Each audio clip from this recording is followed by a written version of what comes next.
Assalomu alaykum. Bugun Viet teoremasi haqida gaplashamiz. Demak, Viet teoremasi kvadrat tenglamalarda juda keng qo'llaniladi. O'zi aslida kvadrat tenglamalarda ildizlarni topishimizda biz avval diskriminant orqali o'sha x1 va x2 larni alohida topib olamiz. Lekin Vietda esa biz o'sha x1 va x2 ni yig'indisi hamda ko'paytmasini topishimiz mumkin bo'ladi. Aytaylik, berilgan tenglamani ildizlari aytaylik x1 4 ga teng, x2 esa demak 7 ga teng bo'lsa, buni biz diskriminant orqali topishimiz mumkin bitta-bitta. Lekin Vietda esa Viet aytadiki x1 va x2 ni yig'indisi deydi 11 chiqadi. x1 va x2 ni ko'paytmasi esa demak 7 kere 4 28 chiqadi deb aytishim mumkin. Lekin Vietda birdaniga o'sha x1 va x2 ni alohida topib bera olmaydi. Buni formulasi esa berilgan tenglamadan kelib chiqib quyidagicha bo'ladi. Demak, x1 qo'shilgan x2 bizda bu yerda demak a, b, c koeffitsiyentlar bor bu yerda. A, b, c minus b taqsim a. Ko'paytmani esa x1 ko'paygan x2 c taqsim a bo'ladi. Demak, tenglama berilganda birinchi o'sha a, b, c koeffitsiyentlarni aniqlab olamiz va shu formulaga qarab topishimiz mumkin bo'ladi javobini.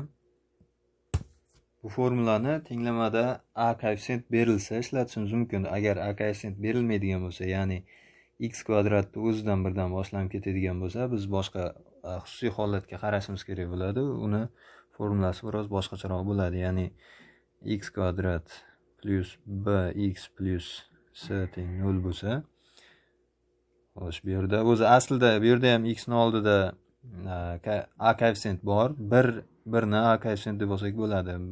X 1 ga ko'paytirib turilibdi desak bo'ladi. Xo'sh, bu yerda x1 qo'shilgan x2 ni javobi bizda minus b chiqadi.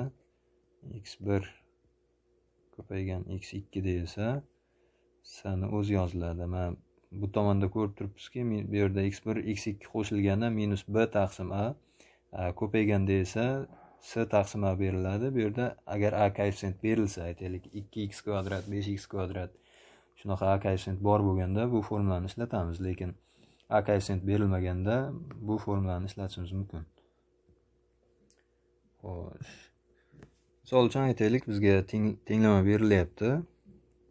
X kvadrat minus 5x plus 6 teng 0. Buni demak birinchi diskriminant orqali x1 va x2 larni topib olishimiz mumkin bo'ladi. Ya'ni diskriminant o'zi formulasi qanaqa edi? Diskriminant xo'sh b kvadrat minus 4ac bo'ladi. Bu tenglamani birinchi a, b, c koeffitsiyentlarini aniqlab olamiz. Bu yerda demak a koeffitsiyentni biz boya aytganimdek 1 deb olsak bo'ladi. B koeffitsiyentni esa demak minus 5 bo'ladi. Oldidagi ishorasi bilan olishimiz kerak. Minus 5 c 6 bo'ladi. Endi buni diskriminant formulasiga qo'yib ishlab ko'ramiz.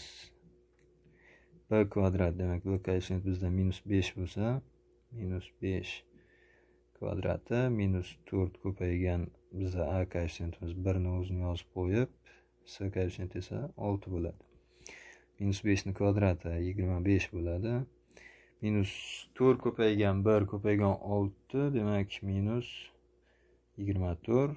Javob 1 bo'ladi. Demak diskriminantimiz 1 ga teng bo'ladi. Endi bu yerdan x1 va x2 ni alohida topib olamiz. x1 ni formulasi qanaqa edi? x1 demak minus b plus ildizda diskriminant taqsim 2a bo'ladi. Demak bizda b koeffitsiyent minus 5 edi o'zi.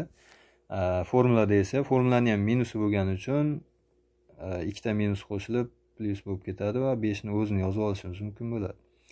Demak 5 plus diskriminant ildizda bo'lsa 1 ni demak ildizda o'zi 1 chiqadi. Shuning uchun 1 ni yozamiz.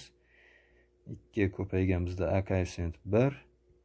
Tepada 6 taqsim 2 bo'ladi. Demak x1 imiz 3 ga teng bo'ladi. x2 esa xuddi shu javob chiqadi, faqat orada mana bu diskriminantni oldidagi plyus faqat bitta shu ishora o'zgaradi. Demak, minus b minus ildizda diskriminant taqsim 2a. Demak, 5 minus 1 bo'ladi. Pastda hech nima o'zgarmaydi. 2 ko'paygan 1. Demak, tepada 4, pastda 2. Demak, x2 emas, 2 bo'ladi.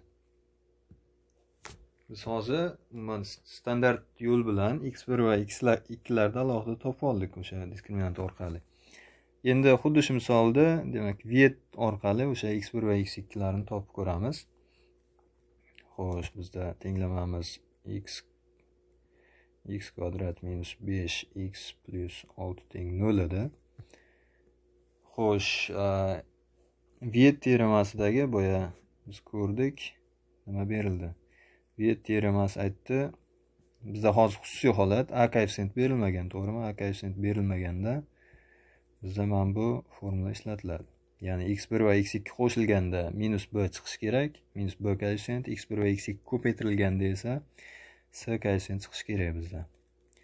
Ya'ni x1 qo'shilgan x2 bo'lganda minus b bo'lishi kerak, x1 ko'paygan x2 bo'lganda bu yoqda x bor, s chiqishi kerak deyiladi sistemada.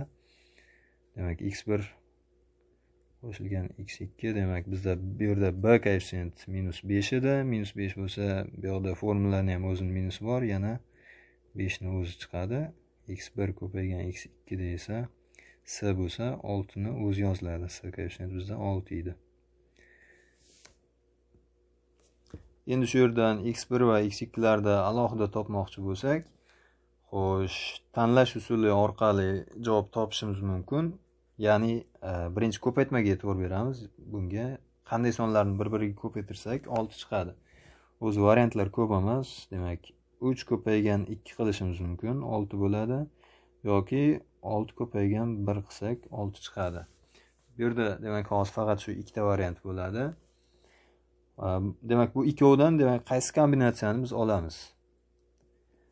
Qaysi biri to'g'ri bo'ladi? Buni tekshirib olish uchun o'sha x1 va x2 ni qo'shgandagi holatini tekshirib ko'rishimiz kerak bo'ladi. Demak, 3 ni 2 ga qo'shsak, demak haqiqatan ham 5 chiqadi. 3 ni 2 ga ko'paytirsak 6 chiqadi, to'g'ri. 6 ga 1 ni ko'paytirsak 6 chiqadi, lekin 6 ga 1 ni qo'shadigan bo'lsak 5 emas, 7 chiqib ketadi. Shuning uchun bu javob olinmaydi. 3 va 2 ni x1 va x2 sifatida xuddi shu yerdan olib ketsak bo'ladi. Demak, vetda shu orqali x1 va x2 ni alohida topsak bo'ladi. Shuning uchun mana shunaqa xususiy hollarda vet orqali ildizlarni topish diskriminant orqali topishdan ko'ra qulayroq ham tezroq chiqadi.